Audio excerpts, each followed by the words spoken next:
Hey, what's up? I'm HypeHype. I play games, make games, and everything in between. And this week I've been coming to Sheep's Meadow in Central Park to work on my games in HypeHype.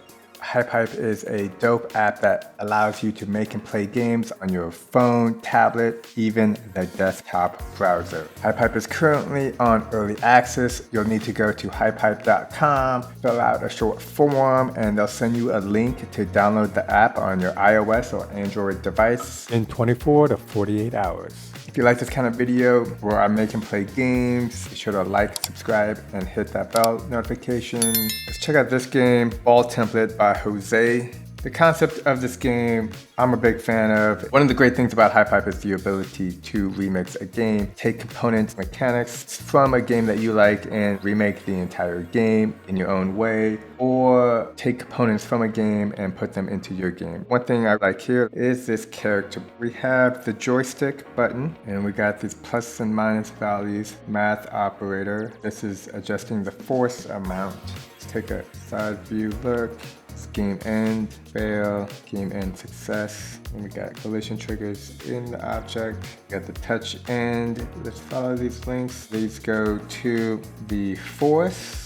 And this is for the X or Z. Here we can see we got X is left and right, Y is up and down, and Z is forward and backwards. And this is probably the same, but how do we know which it's for? Oh, here we go down here. So this math operator for the X, and this math operator, it says Y, but I'm pretty sure it's the Z. So target is you. I'm new to HypeHype, so I like to go in, try to get an idea of how things are done. If I can't figure it out, I'll just straight copy this object and put it into the hype that I am making. This is Ball Template by Jose, and you can hit the heart button to like it and the star to favorite it. Then it will exist in your profile under the stars and hype. And then you can go back to them whenever you want. Let's create a hype. First thing we want to do is change the environment. Whoa, everything is green. Why is everything green? Oh, because it's the grass. We got to move it to portrait because there's bugs. Let's go ahead and make the ground purple. I want to add a basic object,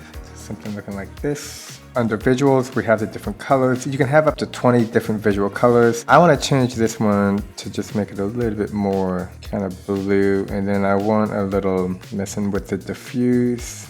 There's a lot of other things you can do, such as the rim and the shininess, but these are all kind of new for me. I'm not exactly sure how they work. I got the cube, and let's look at some tile maps. Here we go, tile set. Yeah, these aren't loading. I'm gonna type in tile set. That's a good workaround. Yeah, here we go. This is a great workaround when your assets are not loading in the search menu. Type in hashtag shape. This is great. I prefer this visual menu that shows the image and gives description of it. Let's go back to tile set. These are great because you can just paint. Let's get a ball in here. Let's go with the split ball. Let's see if we can move this to Z of -50. And I want this to have a dynamic physics and the material will be light. We got the snapping on, snap to grid. Snap to grid seems to be working pretty good here. Let's zoom out. Let's move the character ball to X of 0. We're gonna wanna straighten everything out here. It's a little tricky when you're trying to move forwards. We want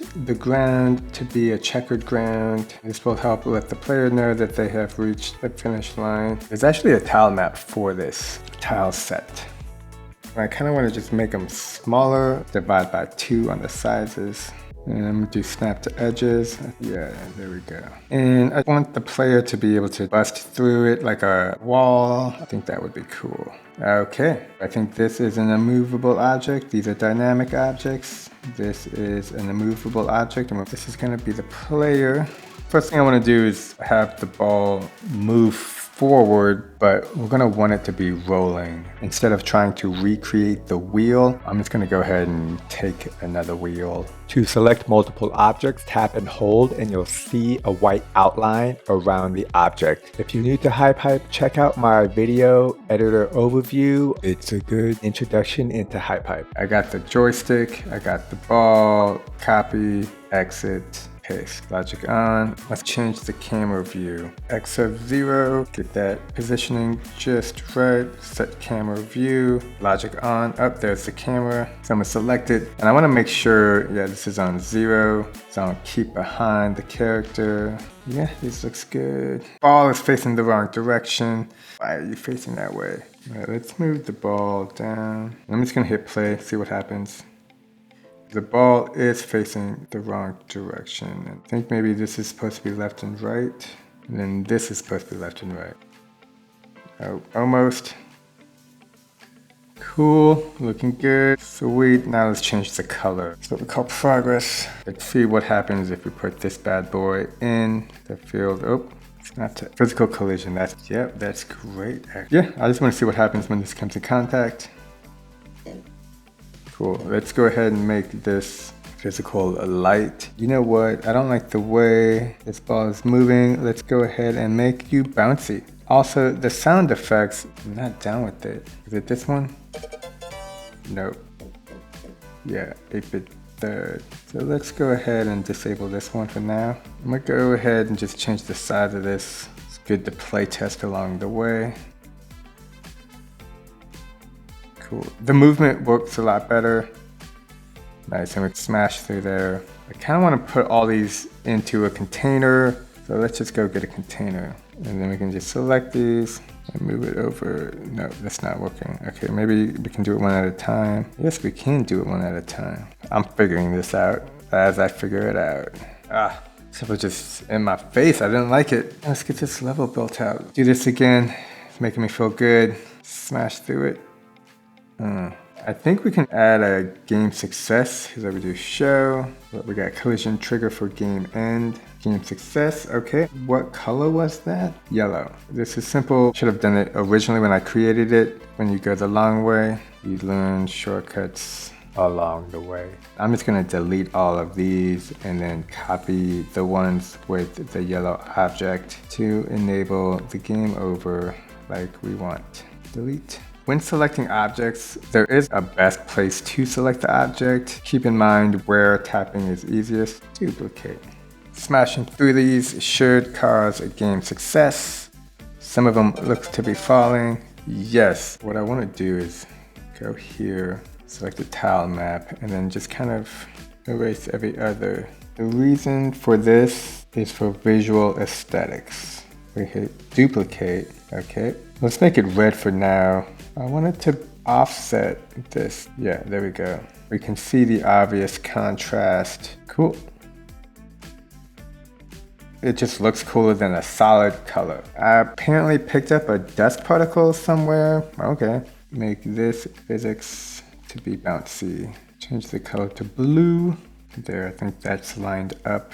Let's create some obstacles. We want obstacles you can smash through and obstacles that will kill you. Looks like you can actually fall backwards. Let's go ahead and fix that. Let's get some of these objects here. Duplicate this one. Let's go ahead and make it red. Make it dynamic. This game has a game over, game success, game fail, and this game fail is based on collision of red. Here's the object. We change it to red, and now if it touches this object, it will be a game over. And let's change the physical to light. I think I want to make this a reusable object. There's multiple ways to create objects in HypeHype. Having a reusable object means you can edit a single object and it will affect all the objects in the game. Reusable source. Let's put this object in here. Let's call this enemy block. Always a good idea to label. It will help you and other people if they want to remix your hype. I also want to make a friendly block. We want logic container. Go in here, make it a reusable source, and we'll call this friendly. Take this block and we want to change it to dynamic, physical light, and let's move it in here. Great, so now we got the enemy block and we got the friendly block. I'm going to change this color to purple, select it, duplicate, and we're going to do create a reusable. Now we got these guys, so here's one. Oh, looks like there's a green outline, very cool. And we're going to do the same thing for the enemy block. Create reusable, okay. Let's make these all -7. I don't know if selecting all of them will work. So there's one way to find out. Yeah, it doesn't. We have to select these two and then select these 4. Okay, let's see. Okay, so these are heavy. They're supposed to be light. Let's go in here, physics light. I think I made a physics light copy. Let's put friction to 0.01. All these have physics of light copy. Let's test it. It's almost too light. Let's do a friction of 2. Let's see. I mean, the objects fly out of the way, so that's exactly what I want. I just don't want them bumping like that. I'm doing a lot of changes here, basically trial and error. Here we go. Friction on the x-axis. Let's see if we can move that to 0, see if that does anything. Yo, that's what we want. And now I can do some level design. Level design is probably my favoriteest thing when it comes to making games. The best part of level design is once you make a level, it gets easier to make another level. It's one of those things that you can use your experience from before. It helps a lot. Oh, let's test it. Looking good. Yeah, we can see that they're kind of, I think a good way to deal with this is to just move everything back. We want to be coming up with simple solutions. Do some level design. Always important to play test. Easy peasy. Duplicate, rotate, and move. Well, let's test it. Cool, we got the level, looking good. I kind of want to take all this and duplicate it. Let's test it. We're gonna want a timer, a leaderboard, put a collision trigger, lane, timer, execute on. We got the timer. So I'm gonna save it. Leaderboard, time example, lowest number. Yep, that's how we're gonna want it. I'm not gonna lie, I actually don't remember fully how the timers work, so I need a reference. I have a video going over Frosty's soccer practice. Let's take a look as this has the scoring system that I want to set up. Collision trigger, broadcaster, timer start. Here we go, timer start, and then this is game success. Let's just go ahead and copy this whole thing and put it into our game. Paste. We're gonna add a broadcaster. This broadcaster will say game success. Let me confirm that yellow is the color of this object. Yep, okay. Game over, and that's just a sound. So on collision end, broadcaster execute. When that broadcaster executes the game success, this listener will listen for it and it will execute the leaderboard entry and stop the time. And then over here will also cause a game success. So let's test it. Oh, and look, the timer never started. Okay, so there's definitely some timer issues. I'm gonna go to this joystick button and then have it on touch start broadcast. Let's add broadcaster and let's move it in the player control. Okay. Here, whenever on touch start, broadcaster execute, and this will execute start timer. And here we'll listen for game success, and we have start timer, and this will execute the time. So let's see. Okay, so the timer is working. It looks like the game over is not working. So the confetti launches, that's good. Oh, here we go. Well, let's try this. Executes the game success. Cool. Yeah, I think this is good for now. This is a great setup for level 1. HypeHype makes it easy. If you like this kind of content, be sure to like and subscribe. If you have any questions, comments, obstacles that you would like to see, let me know. And until next time, stay safe out there and peace.